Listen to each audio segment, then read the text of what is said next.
Hare Krishna, dear devotees. I would like to give you an overview of the interview that is about thinking, creating a thinking environment. So this is a style of life coaching where you actually don't give advice, don't teach, don't give tips, don't counsel, but you are listening and facilitating the thinking of another person or another devotee.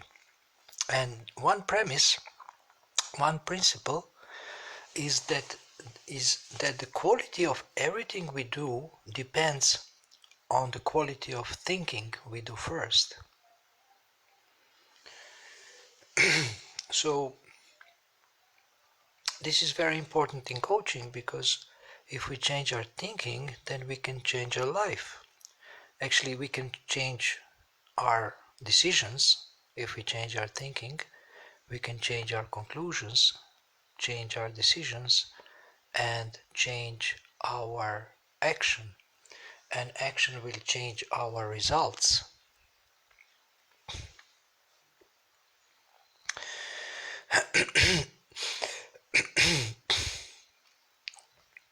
Now, what is influencing our thinking?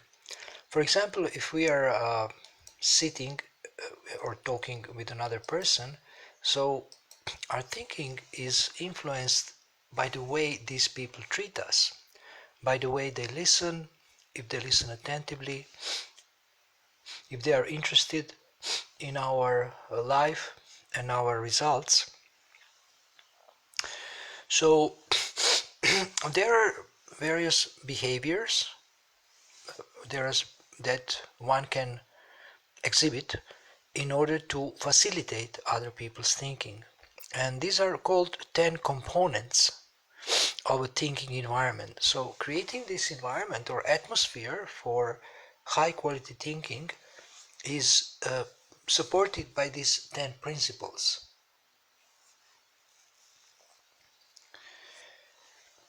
So what kind of thinking we facilitate? Basically, we facilitate independent thinking, or we can say higher quality thinking, or more creative thinking, more intelligent thinking. And coach doesn't want to interrupt. He never interrupts. He let people think. He's present, he's there, he's focused, but he doesn't want to interrupt with his ideas, even with questions. Questions are asked only to stimulate further thinking. They are not asked to give some ideas, suggestions, or whatever, advice. So the whole focus is to support the thinking of a client, and the whole approach can be summarized in one sentence, and this is: don't listen to respond, listen to ignite. Don't listen to respond, listen to stimulate better thinking.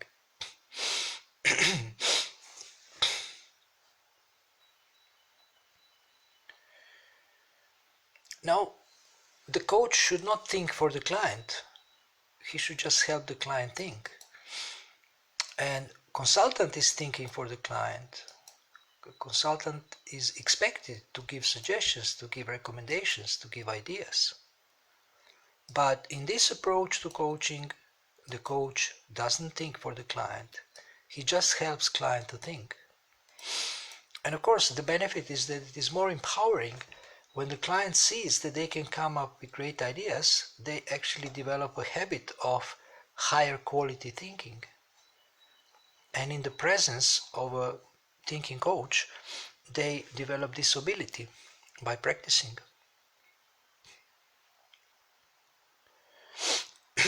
So let us speak now about these 10 principles that support better thinking.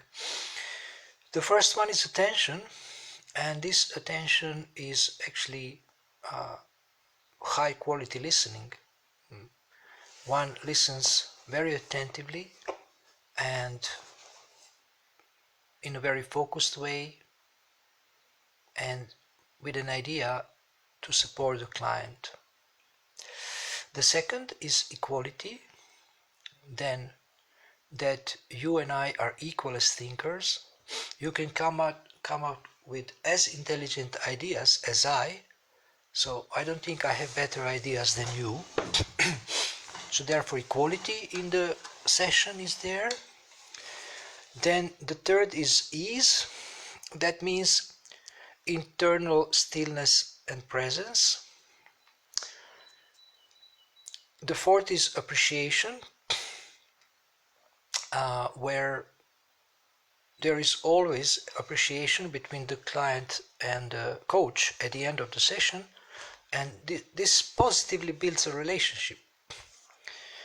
Then the fifth is feelings, where you are allowed to express your feelings in a session, sometimes maybe some negative feelings also, and sometimes they say crying can make you smarter. So you are allowed to cry, you are allowed to have tissues, wipe your tears, but after this sometimes it seems like the mind is wiped or cleaned, and then you can think more clearly. Then the sixth principle is information. You provide some information and facts so that the client is not misinformed. So now, of course, we can speak a lot about this, but this is just a brief overview. Then the seventh is encouragement. So what we are encouraging expanded thinking. That person thinks in a broader way. Then the eighth is diversity of ideas and valuing differences. And the ninth is incisive questions that remove limiting assumptions and that stimulate creation of liberating assumptions. And these limiting assumptions are usually not true.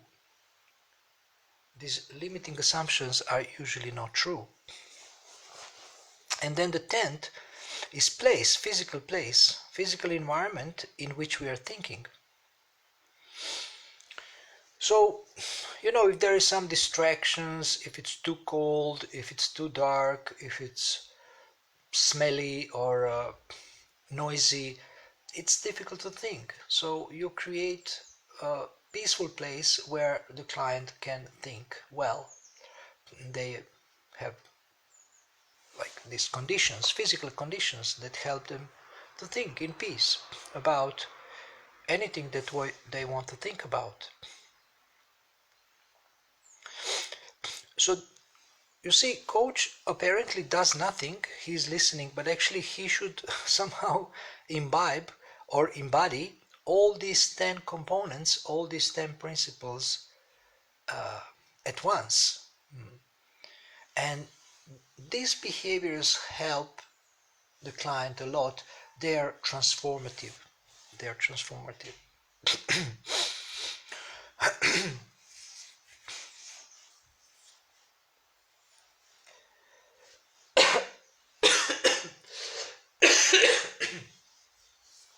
Now I'm sorry, I apologize for this.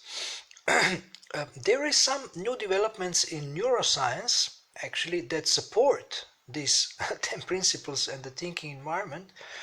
There is one professor who gave an observation how these principles actually open the limbic system in particular ways and allow for extended rearranging of the architecture of one's thinking and one's life. So basically what it means is that these 10 principles influence the brain and enhance our thinking.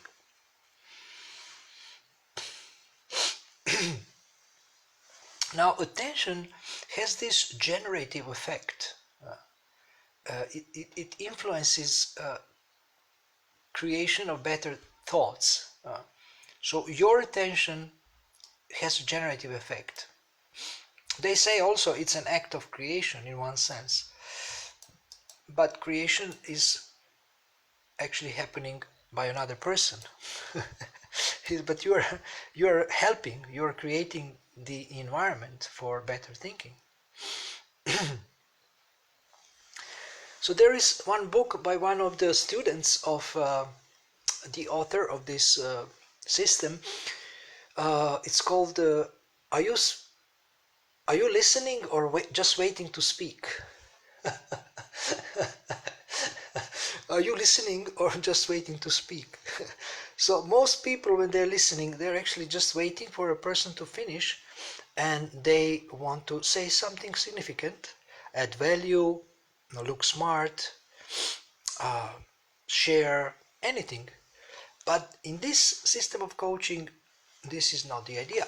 This is not the purpose. In this system of coaching, you do not listen to respond, you listen to facilitate the thinking of another person. It's a different kind of service. It's a different kind of service. And this kind of facilitation is catalytic. You are like a catalyst for better thinking. So we know most people listen to reply, but we want to listen to facilitate other people's thinking. And then also some people listen to interrupt. They can't wait. And I have seen I have seen many times that people are talking at the same time. So I don't know how they communicate. I mean, they are talking at the same time, they understand each other, they immediately want to share. It's very, very funny. I mean, I just can't do it. Sometimes people are talking to me and talking, and then they say, why are you not saying something? Why are you not saying anything? And I say, but how can I speak? I don't want to interrupt you. It would be uncultured, uncivilized. And then they say, oh yeah, okay, I understand.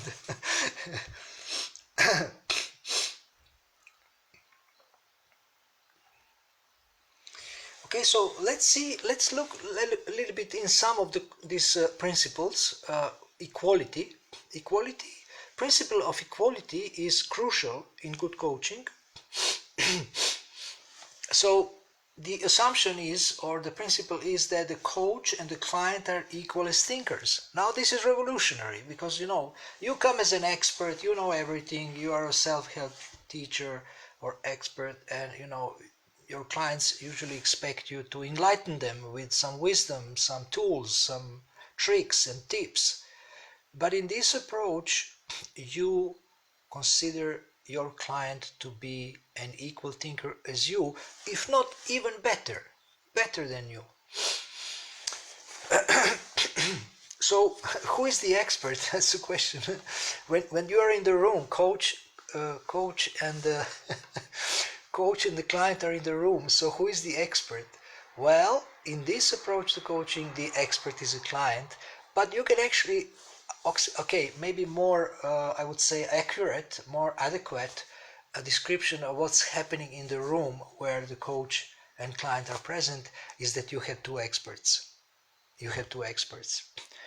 But now the coach will not be expert in giving solutions. He will not be an expert in giving ideas, enlightening, teaching. In this case, although he might be able to do this, he might be able to do this. He might in another relationship in coaching, where he is asked to teach or to give advice. But in this kind of approach, his expertise is to facilitate the emergence, the awakening, or the birth of an expert in the client. And this is genius. I love it. This is real genius. So the value of the session is not in what the coach says, but the value of the session is what the client says and the new thinking that is generated within the client. Actually, the client is generating this thinking for themselves. And expertise of the coach is to facilitate that process.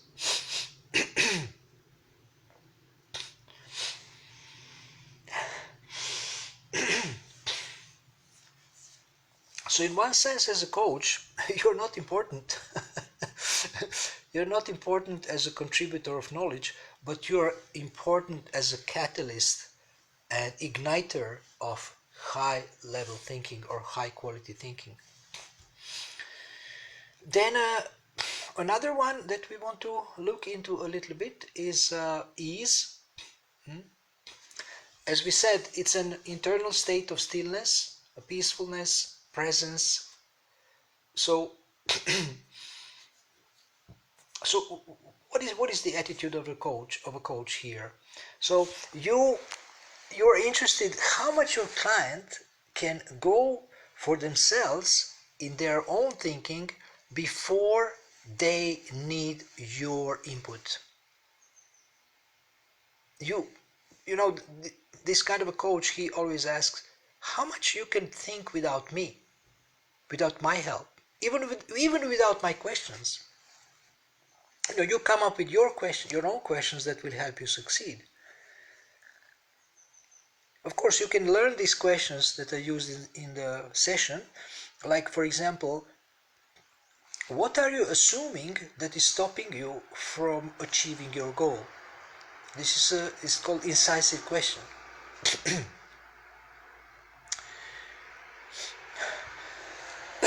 So, um,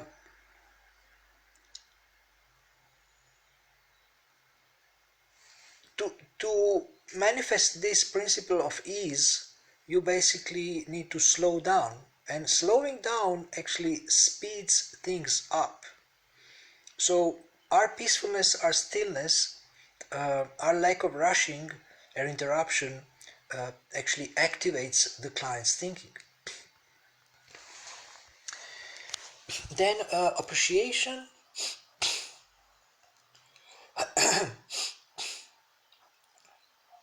Appreciation is also important. Yeah, because when people feel appreciated, they actually can think better. There were some studies and some surveys done which prove this with different groups. So there is this research of John Gottman Institute on how couples communicate. And they see that couples that stay together, they have more of this appreciative communication or positive communication, positive comments about each other, supportive.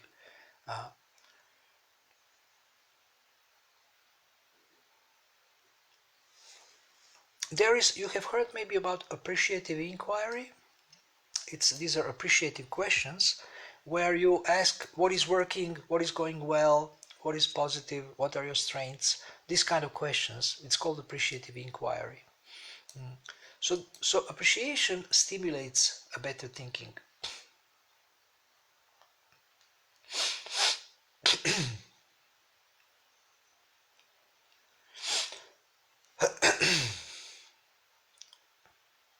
Now, globally, we have different cultures, and there is a consideration of cultures also, and sometimes certain things, like for example, here they recommend eye contact, but in some cultures, eye contact may be considered even offensive. So one has to see and one has to be flexible to facilitate thinking of people from different cultures, because sometimes some of these principles may annoy them, or some of the techniques and tools may disturb them. So we have to be flexible and just focus on the result that we want to have, and this is improved thinking of a client. And of course, client also wants this result. Now, I will not go in detail about this cultural thing. This is another topic.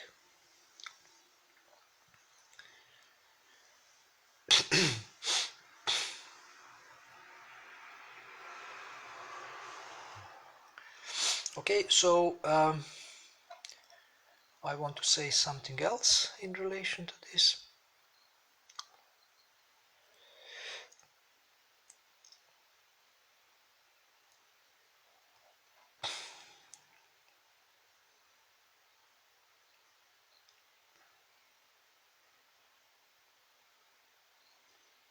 So, like in coach training, you get different coaching competencies. And of course, these are amazing coaching competencies following these 10 principles. And what happens when you have this approach? The relationship between the coach and the client is improved, highly improved. And this connection, this also trusting relationship helps so much, and it helps to generate clients' independent thinking and clients' high quality thinking. So what happens is that the coach, through their connection, through their attention, equality, ease, appreciation, and other principles, a coach asks a series of silent, incisive questions. So sometimes questions are there in the silence also. They somehow appear invisibly, imperceptibly in the mind of a client just because of your presence, of your attention, and everything else that you provide. So these incisive questions, they actually remove limiting assumptions. Limiting assumption is a way of thinking that actually stops you from doing certain things based on false conclusions. And usually these assumptions are false. So you may say, I'm not able to give class in the temple or in front of 10 people because I'm too shy or I'm too scared. People will not be interested. They wouldn't like me. But these are all assumptions, and these are limiting assumptions. And if you would know that these assumptions are not true, how would you prepare for your first public talk? You would say probably, well, I wouldn't have problems. I will make some notes, and I will maybe rehearse at home a little bit, record myself, listen to myself, maybe speak to my friends and tell them what I'm planning to speak about. And you just don't allow this limiting way of thinking to stop you from working on that goal. But you can notice, as you are working with this thinking coach, you can notice that you have limiting assumptions. You have limiting assumptions, and they prevent you from moving forward. And most clients actually have these untrue limiting assumptions, ULA, untrue limiting assumptions. And I can give a couple of examples. The most common ones are I'm not intelligent, I'm not good enough, I cannot think as well as others, like my coach, for example. I don't deserve success, I don't have a choice, I am not lovable, I don't have the time, and people like me cannot do this or that.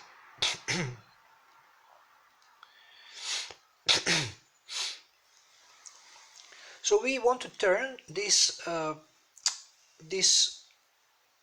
limiting assumptions into liberating assumptions with incisive questions. If you knew that you're intelligent, what would your next thought be, or what would your next action be? If you knew that you are good, how would you think about your future, your action?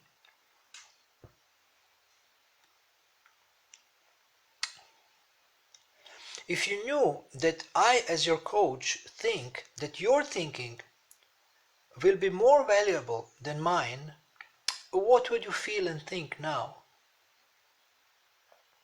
If you knew that you deserve success, that you have a choice, that you have all of the time you need for what is important, most important to you, what matters most to you, and that you are worthy of love, what would you think or feel or want to say.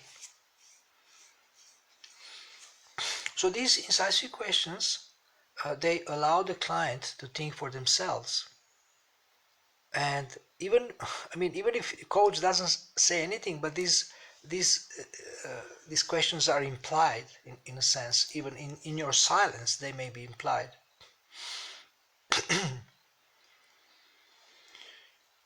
So your attention helps a client to have basically a session with himself, to have this thinking for himself and talking to himself, to have a high quality self-talk or high quality self-thinking.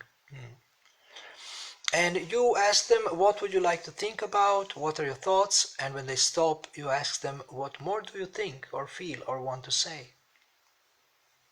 So to stimulate, to help this. And this is a service to a client, to a service, or not only a client, it can be a friend, it can be your family member, but you value their intelligence. You value their intelligence and you value their feelings. And also you value their desires. So the client can emerge from the session with amazing, stunning conclusions and insights. And although the coach has not said anything except one or two questions, but the thinking has, expanded. The thinking of a client has expanded.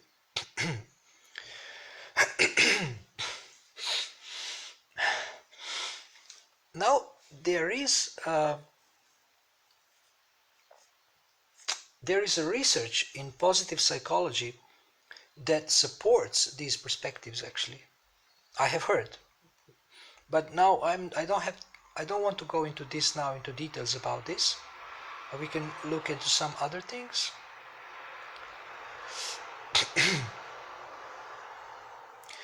There is appreciative inquiry, there is positive psychology, solution-focused coaching. Also, we have heard of non-directive coaching. There is many things that are similar, but this this approach of a thinking environment has been refined over 30 years, I think, of the period of 30 years, and there was so many experiments or tests of these principles that they have extracted this and they are using this.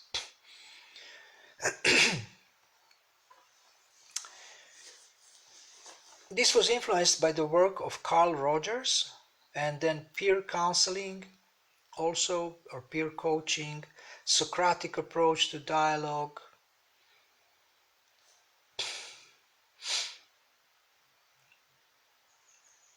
And in this whole approach, the most important question is, how do we help people to think for themselves well, to have this independent thinking and high quality thinking?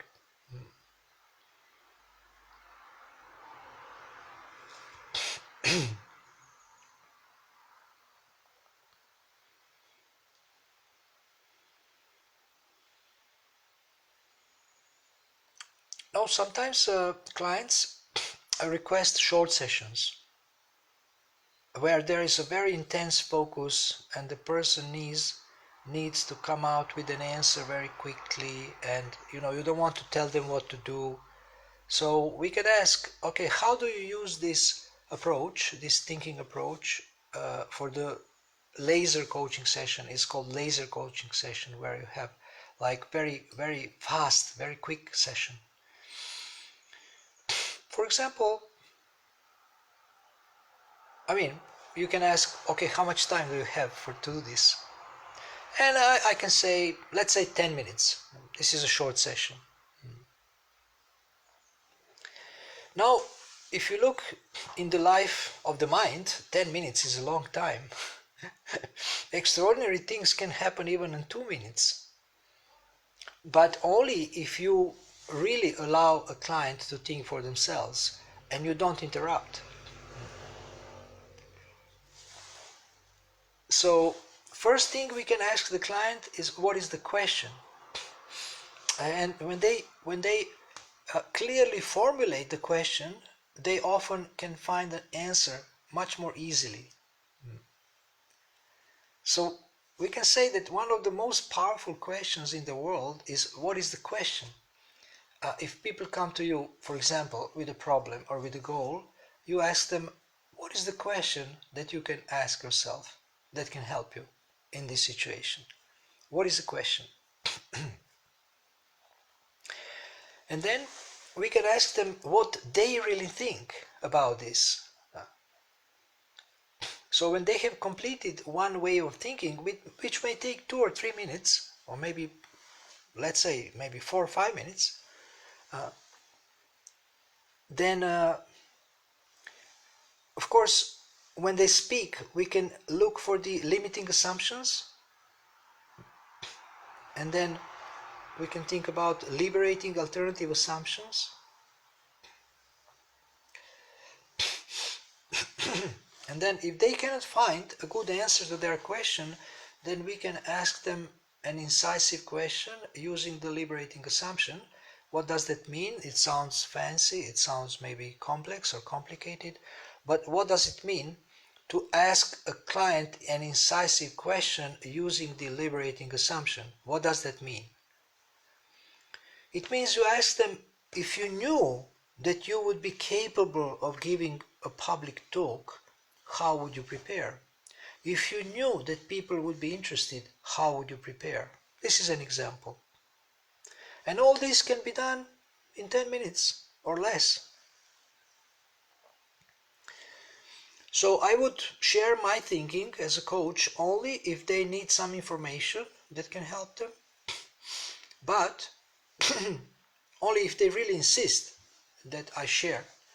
But the best is if they come up with everything themselves.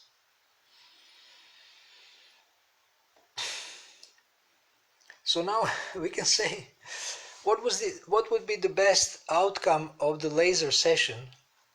And you may say, well, in the laser session you have to have a brilliance of a coach, and the coach is a laser. You may think like this, but actually no. In this type of approach, the laser is the client, and that's exciting.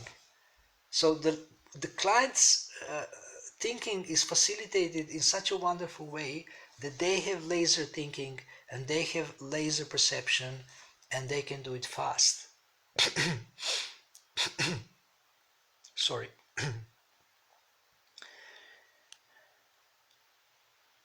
And now I want to mention something from one coach who is when people say, I don't know, you ask them something. For example, you ask them, what do you think how you could do that? Because they ask you, how can I do this? And you say, well, have you thought about it? What do you think? How can you do this? Or what do you think would be the answer to that question? And they say, I don't know. And then you can ask them, but if you knew the answer, what would it be?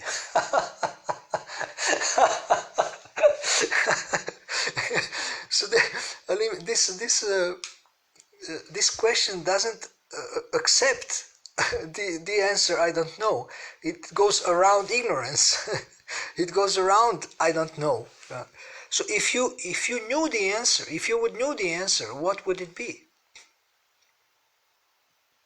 And then they can think about it. Oh, if I would know the answer, maybe I think about this. So it's just sometimes you have to go around the lazy intelligence, lazy brain that doesn't want to think well. There is this laziness also.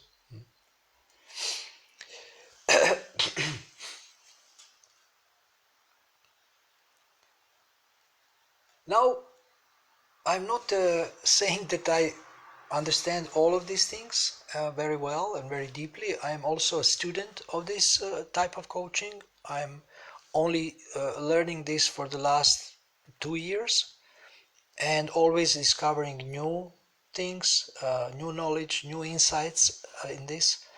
And because they say the best way to learn something is to teach it, this is what I'm sharing this with our listeners here and trying to explain to you, but also to myself. So I believe it's a double benefit.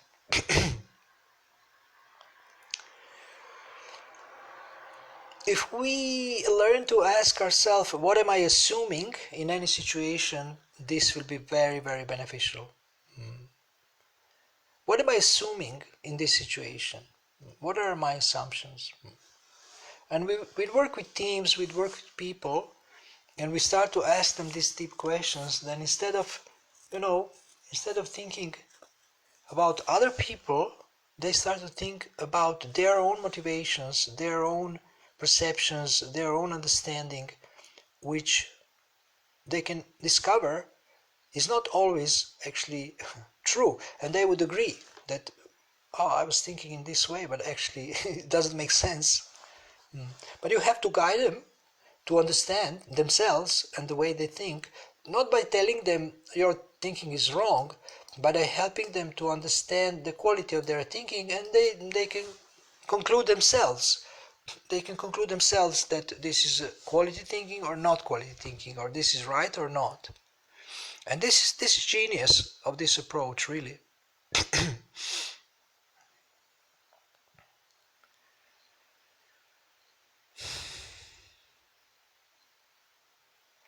Now we may think, is this type of coaching evolving always, or it's just done and it's perfect now as it is? And I think no coach, no real coach will agree that his coaching is perfect, and that it's not supposed to evolve and improve. I think every coach will say that I'm always trying to refine my coaching, I'm always trying to improve it, I'm always trying to learn new things, how to help clients. And I think the same counts for this approach too. So this approach has been developed in response to a strong interest in this type of coaching, creating thinking environment, facilitating people's thinking. And we can have a vision and a strategy, but not maybe 100% clear plan. And specific plans, they can emerge from the opportunity and the need. So when you have specific situations where you can make a plan how to deal with this. And what is next? We will see what is next. But this has been turned out to be a successful and authentic way to develop people, to develop work, to develop expertise, to develop skills, to develop relationships. So results speak for itself. The results speak for itself. This may sound like a theory, but actually when you use it, you can see that it's a very practical thing.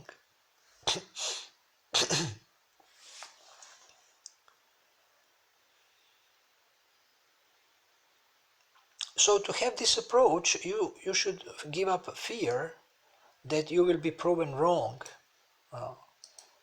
It's more important what the clients think and to facilitate their high quality thinking than to try to present yourself as smart, wise, intelligent, witty, and be able to give fascinating solutions and ideas. And I'm not against this, I'm just saying this is a different type of service. So this was a little overview of the thinking environment approach to coaching, facilitating the thinking of clients. And I hope this was interesting for you. And if you have any questions, you have my contact details. You can write me through the Facebook Messenger, or if you have my email also, and WhatsApp, Viber. And I wish you a wonderful day, and I wish you high quality thinking. Hare Krishna.